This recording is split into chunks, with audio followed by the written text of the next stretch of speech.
Il a fort longtemps, dans les terres rouges de Kumbe, vivait une jeune fille appelée Nzala. Orpheline, elle grandissait aux côtés de sa grand-mère, une guérisseuse respectée du village.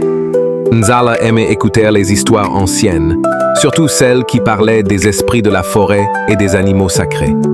Un matin, sa grand-mère tomba malade. Pour la soigner, Nzala partit seule dans la forêt à la recherche de feuilles de moringa. Tandis qu'elle s'enfonçait dans les sous-bois, un rugissement déchira le silence. Elle voulut fuir, mais sa curiosité fut plus forte. Là, entre les arbres, gisait un lion majestueux coincé dans un piège à ronces, la patte en sang. Tremblante, Nzala s'approcha. Le lion ne bougea pas. Lentement, elle prit de l'eau de son calebasse, nettoya la plaie et utilisa les plantes de sa grand-mère pour calmer la douleur. « Je reviendrai », murmura-t-elle.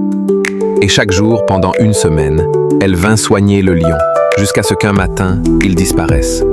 Des années plus tard, alors que Nzala était devenue une belle jeune femme, un danger menaça le village. Des bêtes sauvages attaquaient les champs et les villageois vivaient dans la peur. Un soir, alors que tous restaient cachés, Nzala sortit seule, marchant jusqu'aux confins de la forêt. Dans le silence, une silhouette apparut, le lion, plus vieux, mais toujours aussi noble. Il s'avança vers elle, s'inclina, puis rugit si fort que les arbres tremblèrent. Toutes les bêtes s'éloignèrent ce soir-là et ne revinrent jamais.